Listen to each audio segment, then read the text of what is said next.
Olá, meus cumprimentos a todos. Aqui estou eu mais uma vez e agora eu pretendo gravar uma série de vídeos a respeito deste livro aqui, que é Vidas Vazias, de Joana de Ângeles. É um livro muito complexo. Eu já quero adiantar o seguinte: pretendo gravar capítulo a capítulo como um estudo. E são 30 capítulos. Não sei se eu vou conseguir aglutinar alguns deles, dada a complexidade, até mesmo do vocabulário que a Joana de Ângeles utiliza. E, aliás, só para a nossa informação, uma vez eu fiquei pensando, né? Por que ela não usa palavras mais simples? E aí eu encontrei a resposta numa reflexão que eu fiz. Nós temos percebido uma decadência da linguagem. E a linguagem é a forma de comunicação que nós temos. Quanto mais empobrecida é a linguagem, maior é a nossa dificuldade de nos fazer entender e de entender o nosso próximo. Como a Joana de Ângeles tem por objetivo elevar o nosso patamar intelectual, tanto quanto o nosso patamar moral, ela não economiza as palavras. Se ela tiver que usar uma palavra difícil, ela usa mesmo, sem a menor preocupação se nós vamos ou não entender. Então, para ler Joana de Ângeles, ainda que sem aprofundar muito, eu, por exemplo, eu não sou formada em psicologia, não é a minha intenção lidar com esses textos na condição de psicóloga, porque não sou, mas já advirto que eu leio os textos com utilizando o Google, vou lá ver os significados. O que tornou muito mais fácil a pesquisa. Antes a gente tinha que ver no dicionário, né? E para lidar com o dicionário é preciso todo um conhecimento técnico, que já não precisamos mais. Apesar de que eu ainda gosto bastante de usar dicionário. Aprendi assim, então eu gosto, eu acho muito mais rico. Bom, então, como eu falei, esse livro tem 30 capítulos. E ele vai começar com o primeiro deles, que ela não chama de capítulo, vamos dizer uma introdução, que é justamente Vidas Vazias. E aí ela já começando. Ela diz assim, ó, deixa eu ler lá, que os estudos avançados do pensamento psicológico moderno conseguiram definir e estabelecer regras de significação a respeito do comportamento heterodoxo das criaturas humanas. Então, aqui, ela já está dizendo que o nosso comportamento atualmente é heterodoxo, quer dizer, nós fugimos do comportamento padrão, é heterodoxo. Em razão do excesso de tecnologia e de liberdade moral, quer dizer, nós ampliamos, né? Muita coisa que era considerada errada antigamente, a moralidade moderna é outra com relação ao passado, que se assinala pelo fenômeno, aí ela vai dar nome aos bois, de libertinagem devastadora. Então, não é questão só de defender a liberdade. É questão que hoje a gente vê libertinagem, quer dizer, um excesso de comportamentos que é devastador, destruidor. O tempo anteriormente aplicado nos serviços de engrandecimento moral entra em choque com a volúpia dos prazeres até a exaustão, enquanto devoram os pensamentos saudáveis. Então a gente vê aqui que ela é bastante crítica a respeito dos comportamentos os excessos, e que nós estamos aplicando a nossa energia ao invés de nos engrandecermos moralmente, nós estamos nos deixando levar pela volúpia, né? O prazer excessivo, né? Até a exaustão, quer dizer, um cansaço absoluto.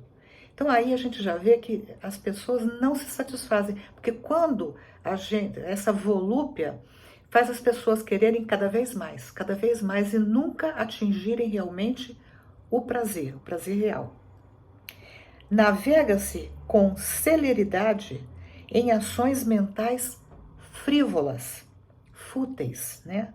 E perturbadoras que resultaram em vidas vazias. Então aqui ela já está dizendo que as vidas vazias resultam de atitudes mentais frívolas, ou seja, sem objetivo, sem significado, são vidas vazias. E então essas vidas, elas não resistem às, aos desafios do dia a dia, porque são frívolas, são vazias.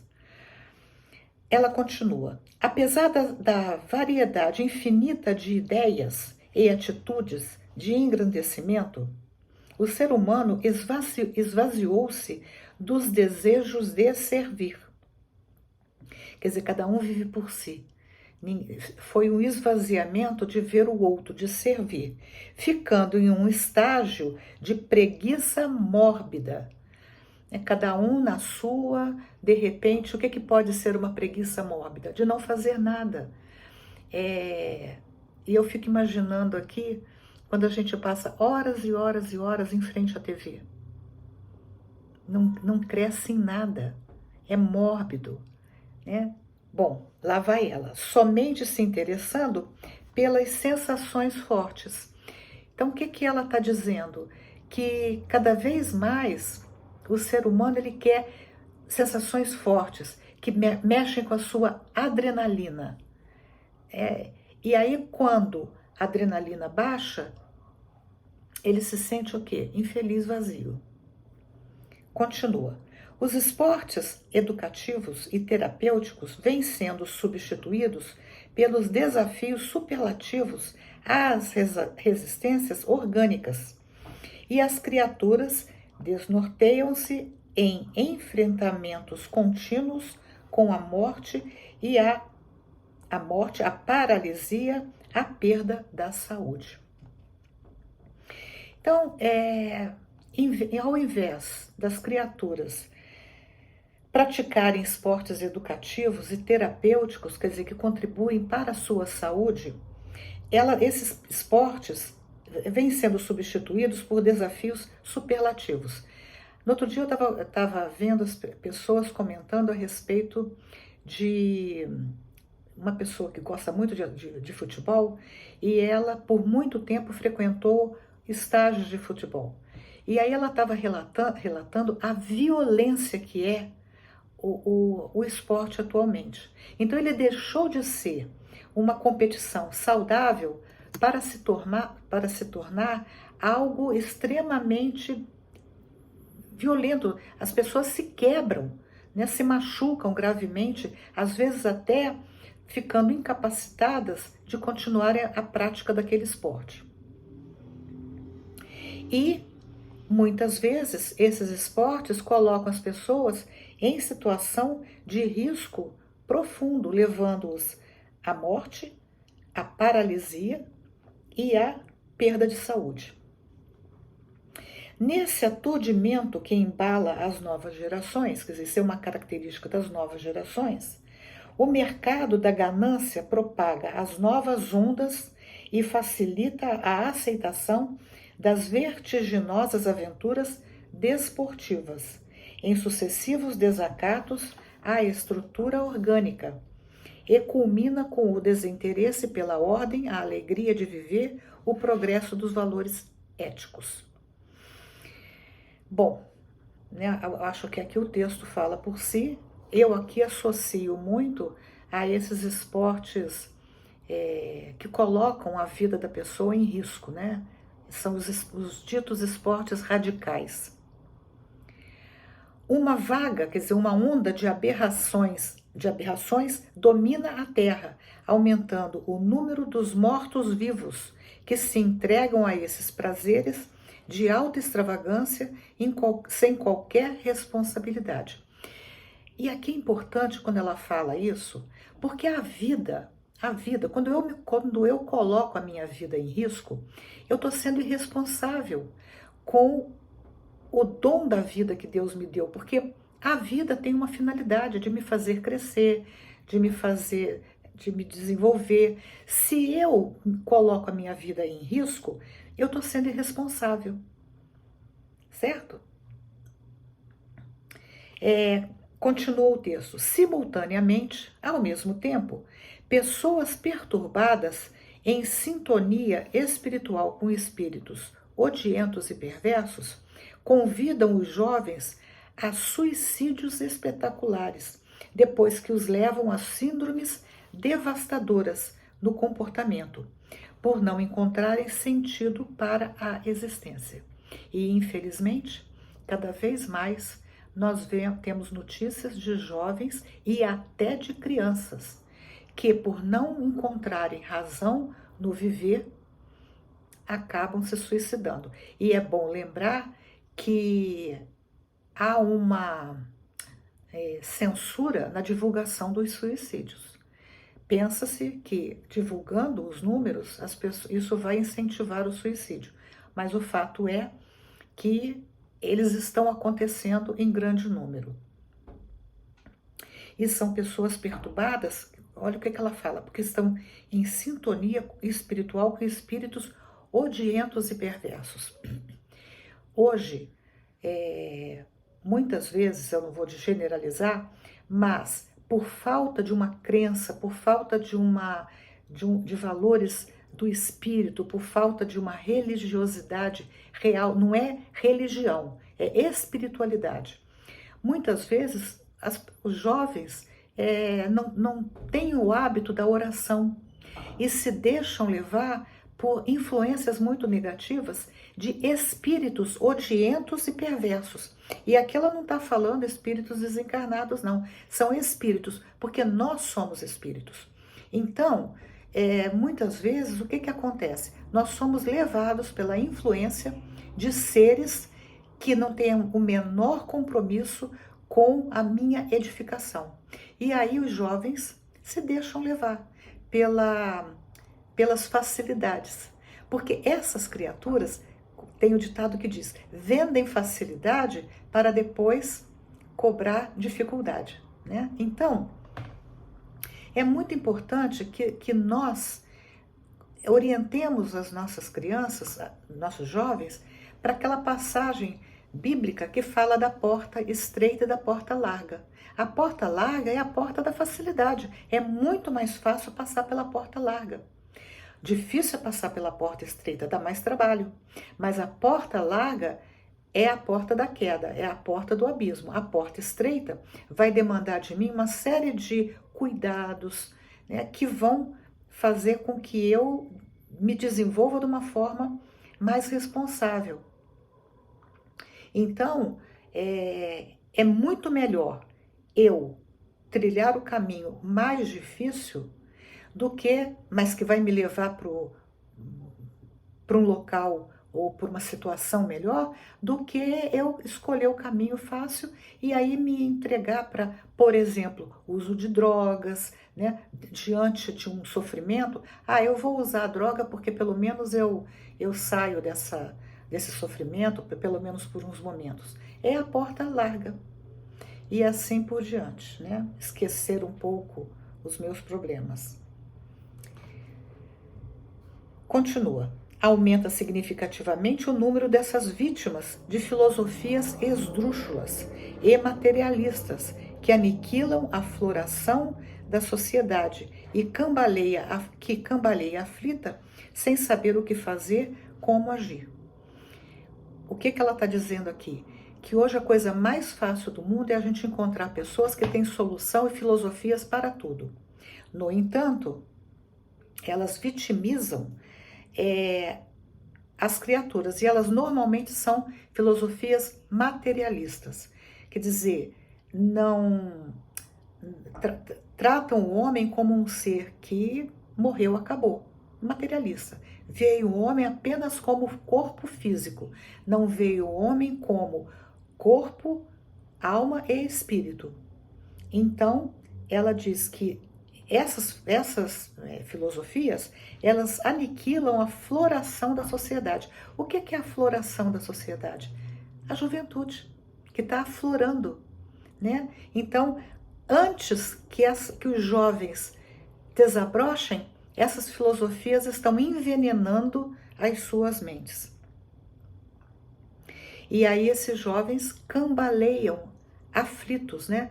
Eles ficam num estado que eles não sabem para onde vai, porque afinal de contas, muitas vezes, eles dão ouvidos àquelas criaturas que se dizem grandes filósofos e os influenciam e eles acabam trilhando aquele caminho, quando às vezes nem mesmo os filósofos são filósofos de verdade. Aliás, eu acho interessante, né? Pessoas que fazem filosofia, fazem o curso de filosofia e saem do curso dizendo que são filósofas. Não, elas são graduadas em filosofia.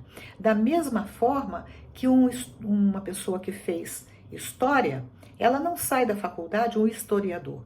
Ela sai da faculdade um graduado em história, né? E assim por diante. Agora, quem faz medicina, por exemplo, sai médico, né? Porque ele estudou, ele tem a técnica da medicina. Quem faz odontologia sai dentista, né? Eles podem sair bons ou maus, médicos e dentistas, mas que eles saem médicos e dentistas, eles saem.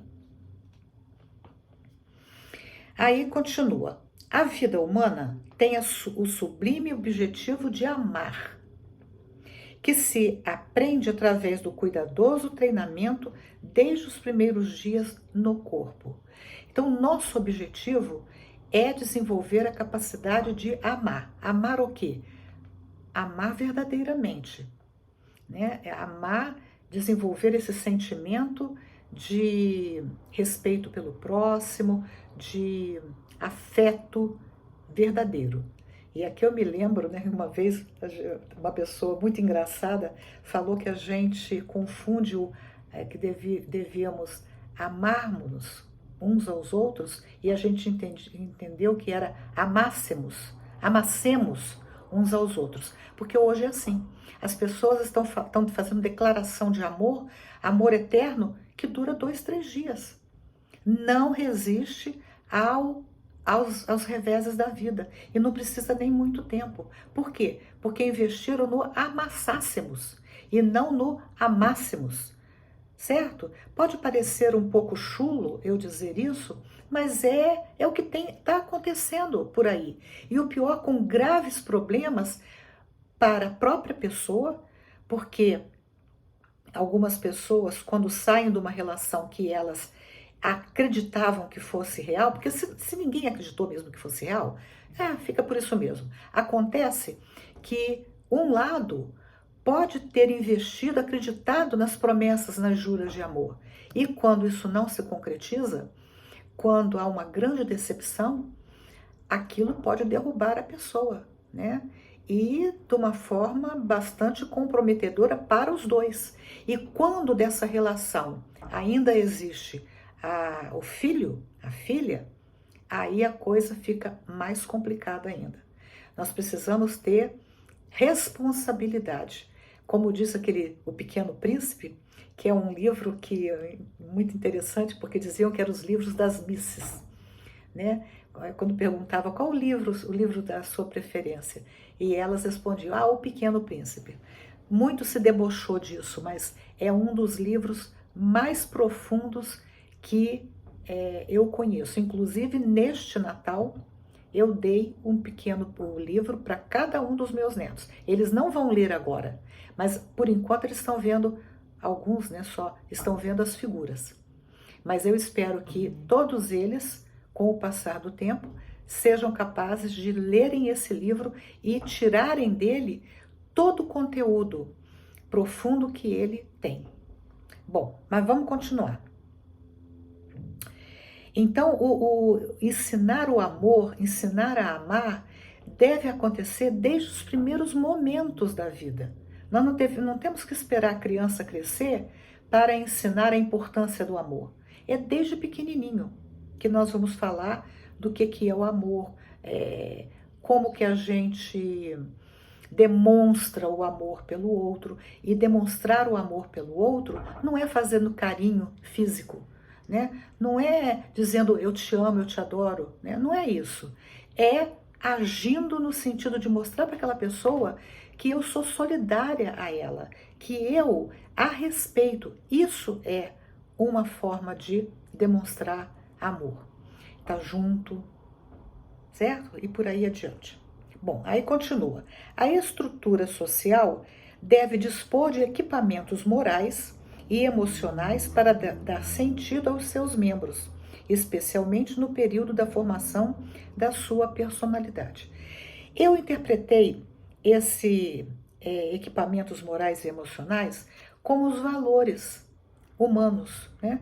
Então, assim, a sociedade, ela tem que estar estruturada em valores como tolerância, respeito, fraternidade, integridade. Para quê? Para que os membros dessa sociedade se sintam seguros, principalmente no período de formação da personalidade. Porque depois que a pessoa cresce, ela vai conseguir discernir. Agora, no outro dia eu presenciei um, um pai dizendo que a criança pequenininha, ele estava falando mal de Deus e metade do mundo.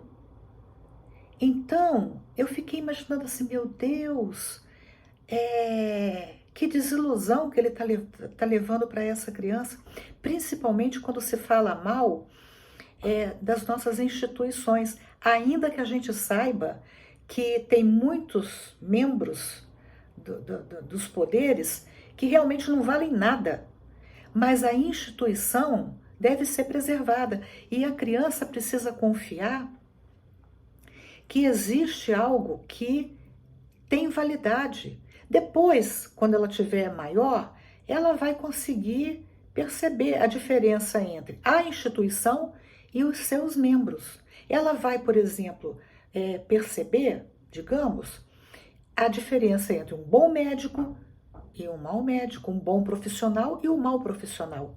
Mas ela não tem que ser desiludida logo quando ela é pequenininha, certo? É como eu vejo as coisas e é o que a Joana de Ângeles, que nós não podemos duvidar da palavra dela, fala. Continua. Encontrar o sentido existencial e como manejá-lo é uma razão vigorosa para viver. E se tornar o programa indispensável para ser oferecido à infância e à juventude. Ela, o tempo todo ela está falando da importância da gente dar sentido para os jovens, as crianças e os jovens. Os adultos, porém, que se encontram vitimados pelo tormento do nada fazer, necessitam ser estimulados ao despertamento da sua realidade de espíritos imortais, que são, qual o destino que os aguarda e o esforço de empreender a fim de conseguirem a vitória. Então aqui ela já diz o quê? Que muitos adultos, eles não têm a menor ideia do porquê eles estão aqui, qual é a finalidade da vida, que eles são espíritos imortais.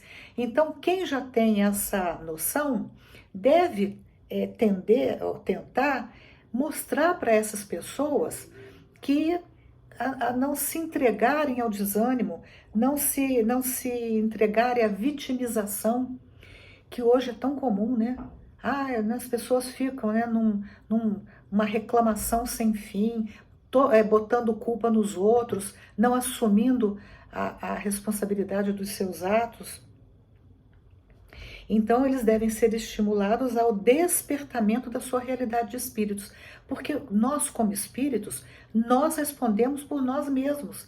Não adianta a gente querer que o outro faça por nós, porque o outro não vai fazer por nós. Ele pode nos ajudar, mas ele não vai fazer por nós.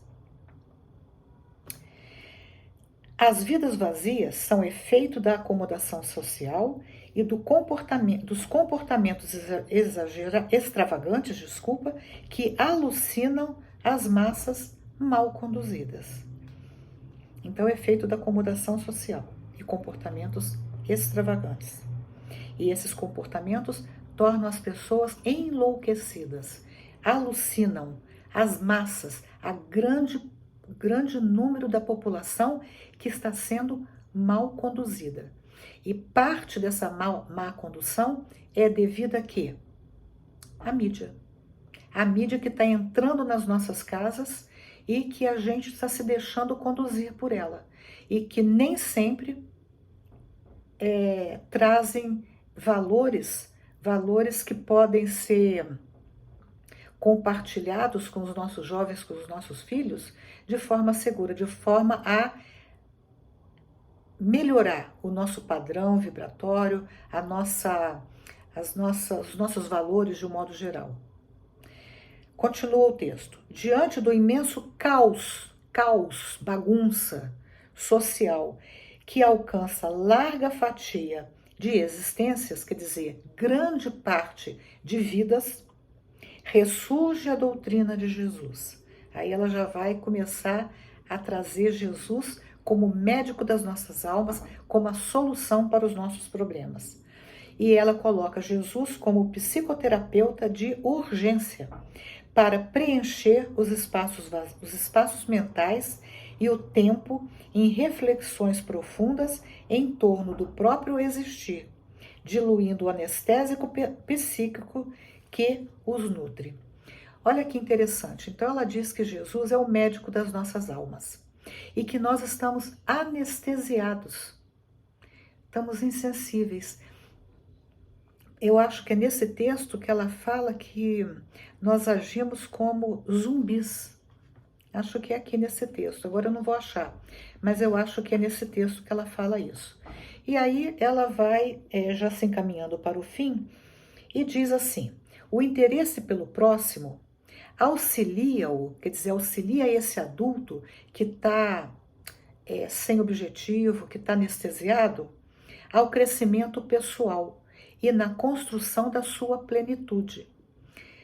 Ao mesmo tempo, contribui para a própria renovação dos objetivos existenciais. Porque quando nós nos preocupamos, quando nós deixamos de olhar para o nosso umbigo, diminuímos o tamanho do nosso ego, quer dizer, do nosso eu, olhamos para o nosso próximo, nós acabamos vendo situações que nos ajudam a ver que tem coisas muito piores do que a gente está vivendo, tem coisas melhores, mas de qualquer maneira, pela comparação, a gente vai crescendo, a gente vai se desenvolvendo. E vamos renovando os objetivos existenciais. Então, a pessoa que estava ali paradona, sem vontade de nada, no convívio com o próximo, na ação de servir, ela desperta: epa, eu posso ser útil, eu vou fazer alguma coisa, alguém precisa de mim, eu não sou algo descartável. O sincero desejo de contribuir fraternalmente para esse desiderato, quer dizer, para essa finalidade, a conquista do estado luminoso levou-nos a escrever as páginas que reunimos neste modesto livro. Aqui ela diz o objetivo dela ao escrever este livro, o qual aborda 30 diferentes temas que apresentam a solução na proposta de Jesus, vitalizadas pelas claridades do Espiritismo. Então aqui a gente já vê, né? A gente deve ler esse livro fazendo associações com o que o Espiritismo nos diz. São estudos e reflexões cuidadosos que sugerimos como métodos eficazes para o grave problema. Qual é o grave problema? As vidas vazias. Rogo ao Mestre Jesus que nos conceda sua paz nesses dias de atribulações e provas, a fim de vencermos a inferioridade espiritual e moral, para que conquistemos a vitória libertadora. Qual é a vitória libertadora? Atingirmos a plena paz. Terminou. É isso. Eu ia falar só isso, mas aí eu pensei, não é só isso não, é tudo isso. No próximo vídeo eu vou tratar do primeiro capítulo, que tem como título Novamente Vidas Vazias. Até o próximo vídeo, se Deus quiser. Se gostaram, deem um joinha e compartilhem. E também, se desejarem, inscrevam-se no canal. Um grande abraço para todos, que Jesus nos acompanhe.